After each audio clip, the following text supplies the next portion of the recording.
Hi, I'm John, and welcome to Edgetone Studios. So I recently changed my audio interface from a Persona Studiolive mixer, which many of you have followed my channel because of my Studiolive mixer videos.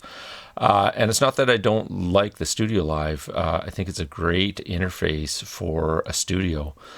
But we are downsizing and we are moving, and I was going to need fewer inputs, and I decided to take the plunge now and get ready for a new space.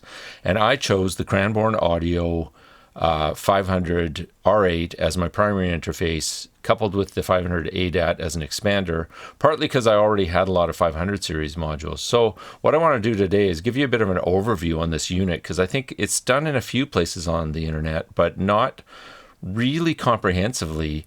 And then I'm going to do a few more videos on some of the ways it can be configured and some of the use cases you could have for it, because there's so much to cover with this unit, and it's so flexible that I think a lot of people sort of overlook it and think, oh, it's a 500 series rack that is an interface. Okay, cool. That's cool in itself, but there's so much more. So let's dive in and I'll show you a little bit more about the interface. Now I've got my switcher set up here now so that I can just switch right to a view of the interface with my second camera. And this setup has worked really well for me. I've recustomized my desk to have basically this rack that these two modules sit into. And let me zoom out here, so that they're right in front of me at an angle. I have direct access to all the controls of my interface, of my preamps, which I'm primarily loaded with here. And, you know, it's replaced some gear in the studio itself. Let's talk about the 500 R8. So out of the box, you know, yes, it's a 500 series rack, but out of the box is really a 12-in, 14-out USB audio interface, just like any other USB audio interface you might buy. And I say 12 in, 14 out rather than what their specs say, because that's what you get out of the box without expanding it. So for incoming, you've got the 8 slots of whatever you put in your 500 series rack. So in my case, I've loaded it up fully with preamps. So I have 8 different channels of preamps. Then there are 2 SPDIF digital connections through on the back. Well, there's in and out, and SPDIF is stereo, so you get 2 more connections there.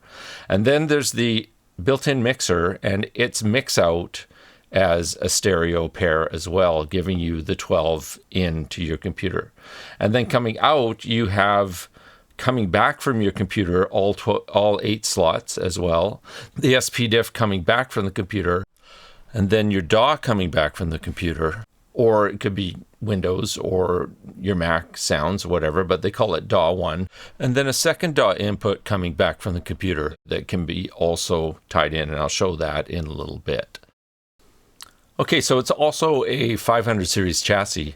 And so you have 8 slots of 500 series modules you can plug in, and each of those slots has a selectable input between the rear XLR that is available right at the back of the unit, the CAS system, which is Cranborne Audio's own, I guess, invention for using Ethernet cabling, shielded Ethernet cabling, specifically shielded, pay attention to that, to connect to a remote unit and bring audio that way.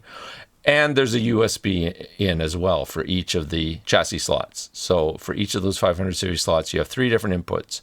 Each of those slots also has an unbalanced send and receive on a 1/4-inch jack. So that's your typical Y connector for sending out one unbalanced cable and returning on the other unbalanced cable.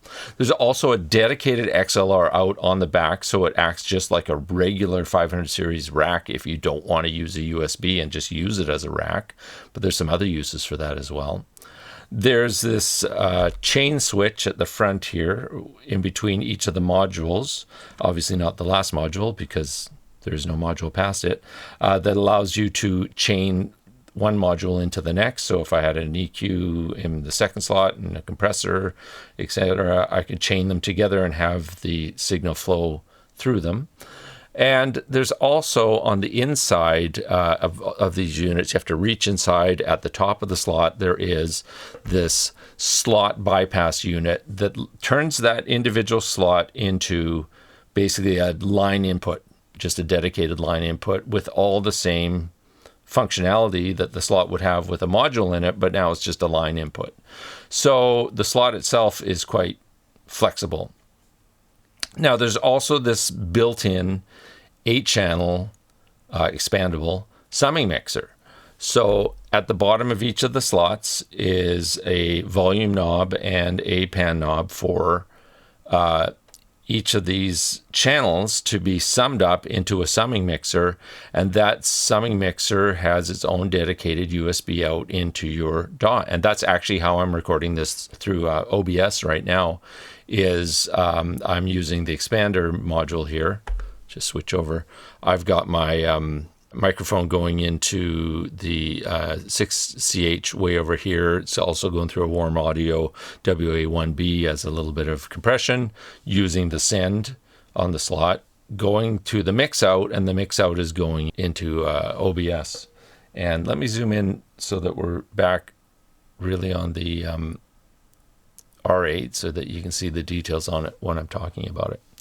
Okay, and then the summing mixer that's built in, that you can dial up your mix on, has a dedicated mix out on 1/4 inch at the back of the unit as well. So you've got a mixer built in. So that could be used either as a summing mixer, bringing your USB back from your DAW and doing your out-of-the-box summing through an analog mixer and then recording the 2 channels back through USB. Or it can be used as your live mix, and that's typically how I'm using it, because in a previous video I've said I've given up on hybrid mixing. This unit might change that for me. We'll see.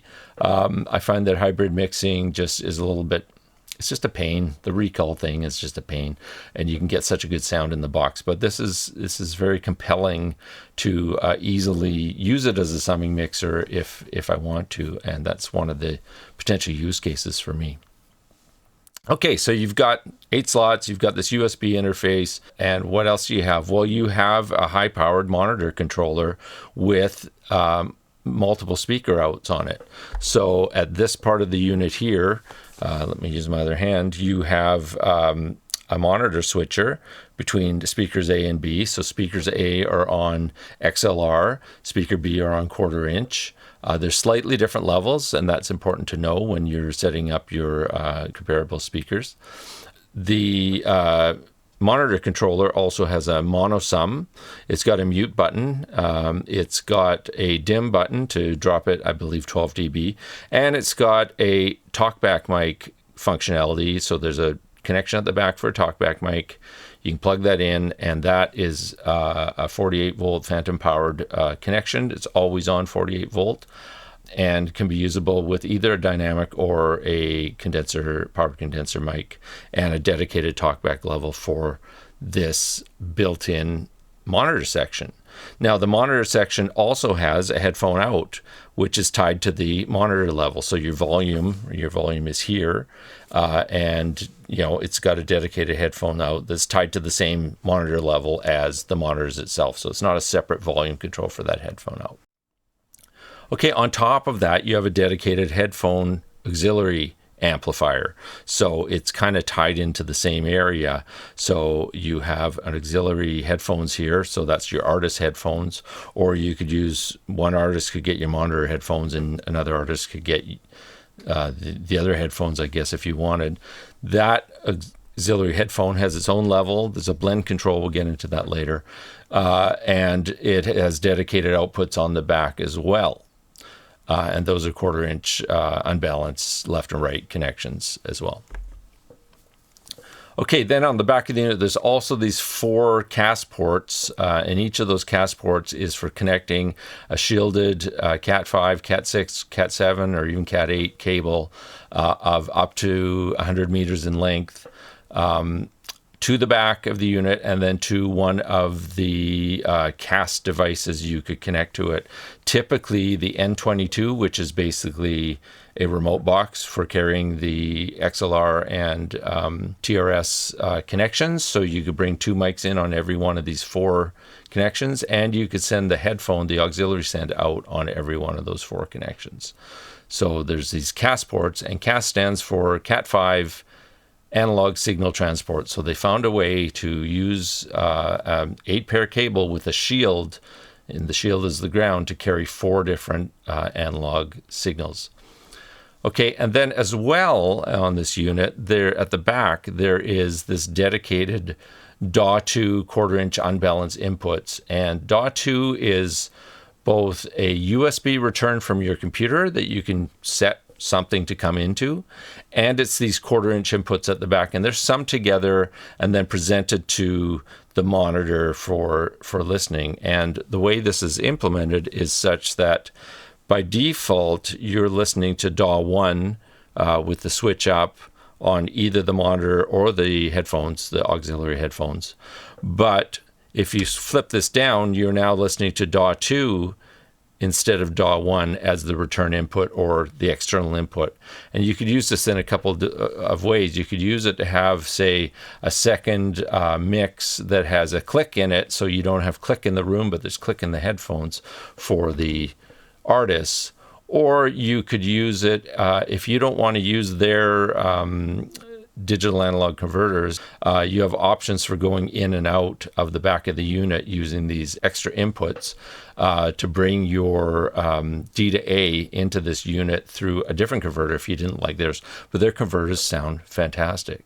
Okay, and if that's not enough, on the back of the unit, there's also a MIDI DIN 5-pin in and out for connecting your classic MIDI synthesizers that aren't USB connected already, or controlling other MIDI devices. So that presents itself as a MIDI port in your computer through the USB.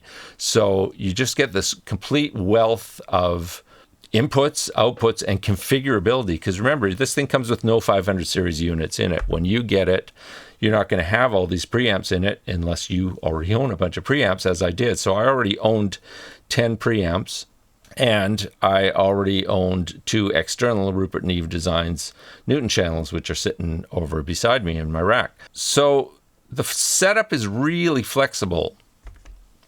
And I thought I'd cover a little bit about the basic way that you might want to use this unit, and then do a separate video on the expansion and some of the other things that are involved. So to me, the most basic way to use this unit is to fill it with preamps of your choice, and from there use it as an audio interface for your DAW.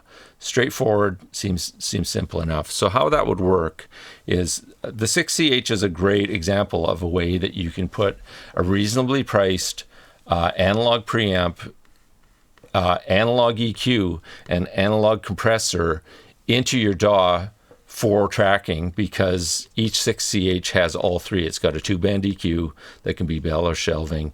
It's got a simple automatic compressor, and it's got a preamp with 48-volt phantom power and a low-pass filter, etc. And now I've got a couple of the Camden 500s. Those are Cranborne Audio's preamps. They also sound wonderful. So you fill this thing up with 8 preamps.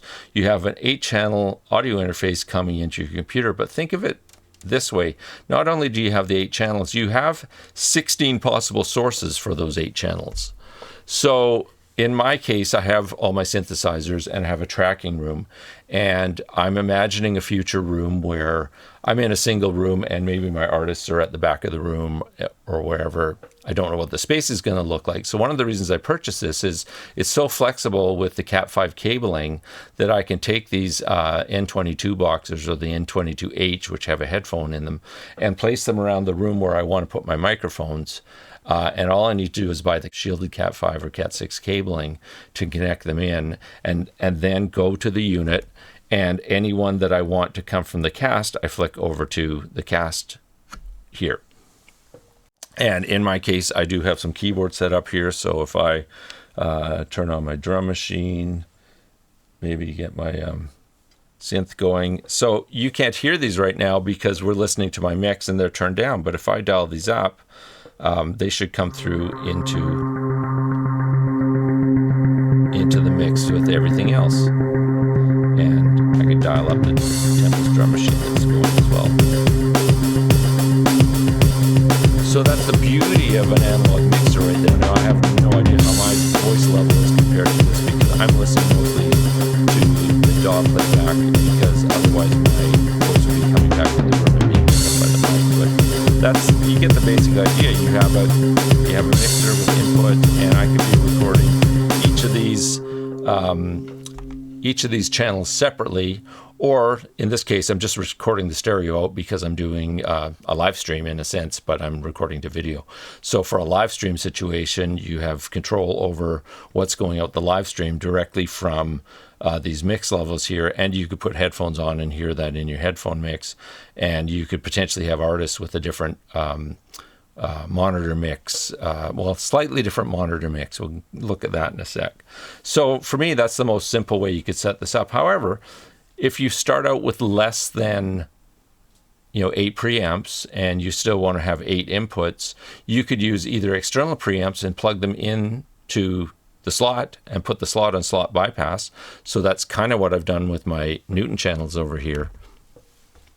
If I zoom back out again, you'll see that channel 11 and 12 on my expansion are actually my Newton channels. I've actually connected those in through the send return. So what happens is the input comes into the back of the 500 ADAT, which is my 11 and 12 slot, goes out of the send directly into the Newton channel, comes out of the Newton channel into my patch bay, and then back through the return. So I could plug something after the Newton channel if I wanted.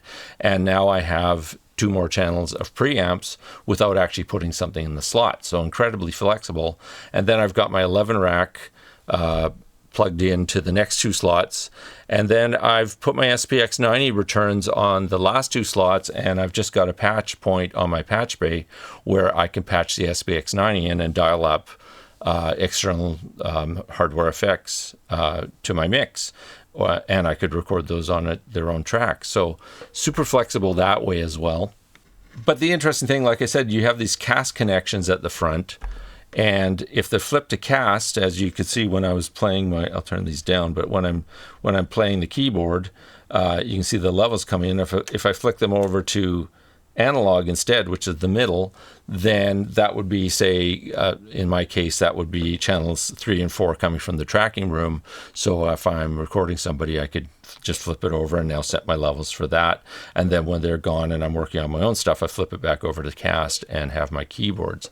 And my plan is in the new space is to kind of have that the opposite, that the keyboards will be plugged into the direct analog on the back and the cast will be for microphones in the room. It's just that the way I'm wired right now, it made more sense the other way.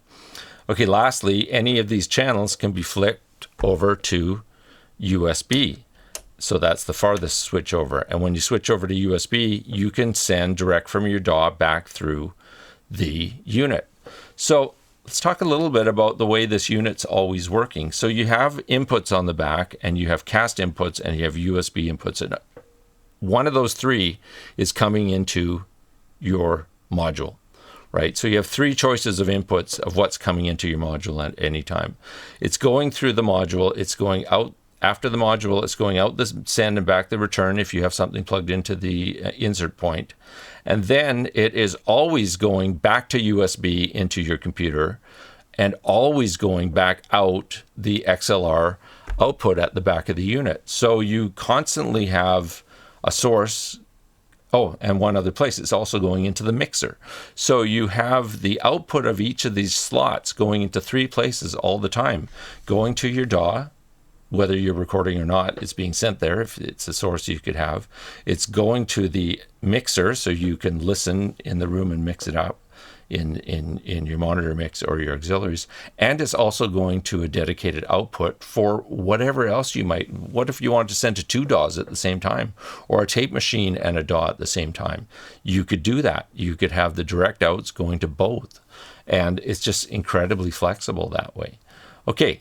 Just the last thing I wanted to cover in terms of how this thing operates is kind of something I had to get my head around a little bit. So you're choosing your source, you've got your inputs coming in, and then you've got your monitor level in the room, and then you've got this monitor blend and your DAW 1 or DAW 2 control. So for me in Studio One, you'll see that on the input of Studio One, the first two channels are the mix from the mixer, and then channels 2 to 10 are the 8 slots. And then there's the expandable ADAT, so you can have up to 16 ADAT connections, and that could be whatever ADAT you want to add on to this unit. But remember, if you add ADAT, you're not adding it to the actual mixer, you're just adding it to the USB inputs into your DAW, into your system. And then you also have SPDIF connections that are at the back. So if you have a digital connection connected, and what I've done is I've connected my 11 rack, even though I have it coming through the front panel, I've also connected the SPDIF just because it was there and I had the cables. So I thought I'd plug it in. Then if I want to use my 11 rack slots for another analog source, I can use the digital out of the 11 rack at the same time. So again, incredibly flexible depending on your gear and how you're going to set it up. On the output side of the USB, as you see in the Studio One screen here, it's very similar, but you have DAW 1 and DAW 2, plus all the other slots and ADAT, plus the SPDIF. So you have slightly more output coming out because you got DAW 2. So when you come to set up your room mix, you can listen back to pre-recorded tracks on your DAW that are already going, and then you can listen directly through the mixer to what's coming through the R8.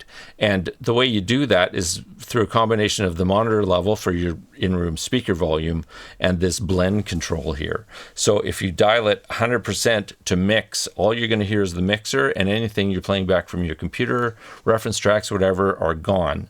And if you dial it 100% to DAW, you're listening to either DAW 1 or DAW 2, depending on the switch, but typically DAW 1, which is typically what you'd have your master out on, say, Studio One to be set to. And then you can blend between the two, so you can have a combination of, as I'm doing that, you can see the level coming up because I'm talking and this going into the mic and picking me up. And so if I go to mix, you're seeing the levels of the mix. If I go to DAW, you're not seeing them because I don't want to be hearing myself in the room anyways. So you get your music coming back and you get your live musicians here and you blend between the two. So if the music is a bit too loud, you don't have to reach to your DAW to turn down the fader. You can do it directly here, and you can do that as well on the blend for the headphone mix. The only thing there is that you can't really have a different mix for the artist than you have in the room. If you've mixed for your listening in the room while you're tracking, then they're going to hear those same mix levels from the same mixer. The only thing you're doing is blending how much of the backing tracks and how much of the original tracks is coming through. So overall, in an 8-channel, 8-slot, multiple input unit, it's incredibly flexible. And it just took me a little bit to get my head around the idea of the blend. And sometimes I'm listening to something going that's kind of quiet, and I turn the monitor up and I realize, oh, it's because I blended too far to the DAW. I should have just left the monitor where it was and blended back closer to the mix. But that's becoming very intuitive very quickly. But at first it was just something new to think about, or a different way to think about setting up a mix. I had always wanted to have a full analog mixer and a full analog board. It's one of the reasons I use 500 series modules, even with the Studiolive, was because I wanted analog preamps. And it's the reason I fixed up a Sony MCI 3036 console that I thought I was going to use and then ended up selling. But, I think this is a fantastic way to get basically an analog mixer type system with a USB interface. One of my dreams had always been to pick up as if I have the money to do this. I may have a lot of gear, but I don't have the money to buy this. A Harrison 32 Classic, which is their digitally equipped full analog Harrison console. And it's a direct inline console with direct digital returns. This gets you pretty close because you have USB ins and outs of every channel. And depending on how you want to set up your system, you could build each of these channels to have EQ and compressor on it using the send and returns and external 500 series racks. So I had originally put my 10-slot chassis, my Radial Powerhouse, up for sale. I think I'm going to take that off and keep it for a future where I have these preamps coming in and then sends out to separate EQs and separate compressors, as I'm right now doing with the Warm Audio. Could easily have a dedicated channel strip for each of these channels built up out of 500 series modules. Ideally, that would all be in a line like a nice mixer, but it would have to be over to the side in my case. So that's kind of my overview of kind of how this thing's set up. Hopefully that gives you a good sense of sort of all it's set up to do. Obviously, it's expandable. The 500 ADAT ties in directly to it and expands the mixer. But there were some issues I had with setup. Their support is fantastic. It's in the UK and I'm on the west coast of Canada, so it's always 8 hours ahead of me. So, time zone is always the next day in terms of response. But they've helped me with every issue I had, and pretty well every issue was me, user error. So, but there are some things to keep in mind, and I'll cover those in a next video. Hope that you found that interesting. It's a really cool unit. If you're thinking of getting one or have questions, leave a comment, and I'll try and answer what I can. I've got a really good sense of it now. I'm super happy with the sound of it. I've replaced my Drummer monitor switcher, which sounded beautifully clean and very nice. And now I'm using, the R8 directly for my monitor mix. I only use 2 speakers, so I didn't need a third speaker. I'm, slightly disappointed that I only have 1 headphone mix out for artists now instead of 2, but I think in a new space I wasn't going to really ever need that anyways. So that's a minor deal, but it was a trade-off from the digital mixer. But mostly the sound of it. It's just the converters, I can really hear the difference. Is it so much of a difference that it's going to make my music sound that much better? I'm going to produce better? No, absolutely not. But is it enough of a difference that I can hear it and it sounds good? Yeah, absolutely. And the amplifier, the mixer, and the sound of the mixer is just sounds great. When I dial up a mix through the 2-channel, I have no issue with doing like a live mix, direct to 2 track through this mixer, given that you'd have to use external effects if you're doing that, or just mix the master bus at the end of the day. But yeah, other than that, I think it's a fantastic unit. I'm really happy with it. I'm going to do some more videos on it once I finish writing more notes about all the things I've thought of on it. And I hope you found it interesting. Thanks for watching.